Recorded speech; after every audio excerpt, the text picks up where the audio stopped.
Welcome back to Rev Sports and another edition of What is in Our Stand today. Today I have a Cervelo gravel bike and I've got it in the stand because the customer came in complaining that his front derailleur wasn't working right. The cable was obviously frayed and pretty close to coming out of the anchor bolt. And as I started working on it, I started noticing a few things. So this is the front derailleur cable here. This is the housing that is going to run behind the bottom bracket and up to that front derailleur. So obviously a mechanical system that we're working with. But this housing is damaged. And then on top of that, there's so much dirt impacted in there that what I'm doing now is I'm running a brake cable, which is thicker than a derailleur cable. So a brake cable, and I'm running it top down to get the dirt out. Now, most of it's already come out. And then I said, oh God, I should be shooting a video about this.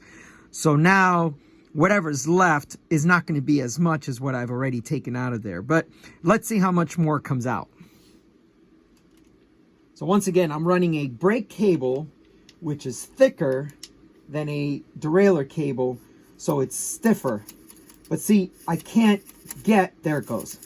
So it came through, it was the last bit of it, of dirt, finally came through. But what I'd like for you folks to think about is if you're running mechanical systems on your gravel bikes, from time to time, you need to check that anything that's coming from the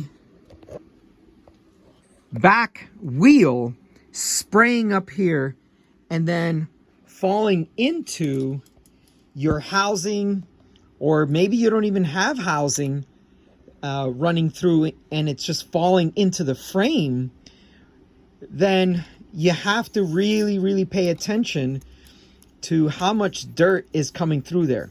So, okay, maybe this is a good plug for electronic systems for gravel, but I still prefer simplicity.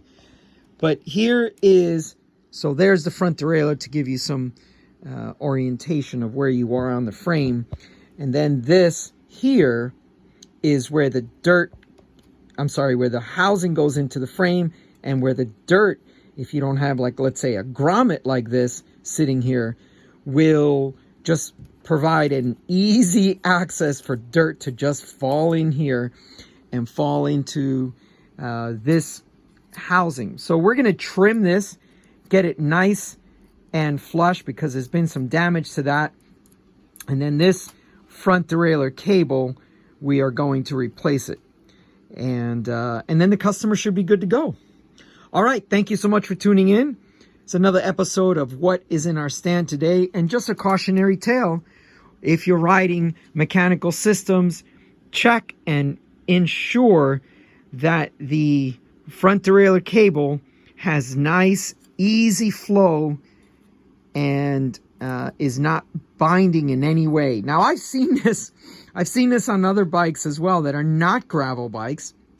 I've seen this on just road bikes, people that ride our Pacific Coast Highway. They get a lot of sand impacted into their front derailleur channel here, the cable run for the front derailleur, and the dirt just gets impacted in there.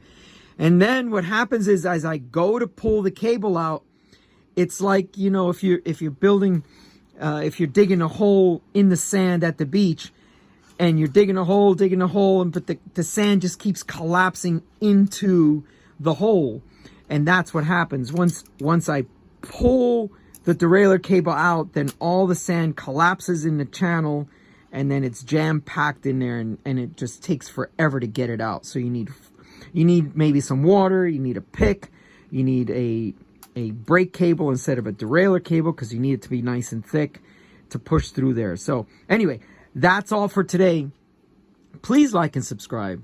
We're trying to get to 3,000 subscribers in the next 40 days or so. So please like and subscribe, and we'll see you up the road.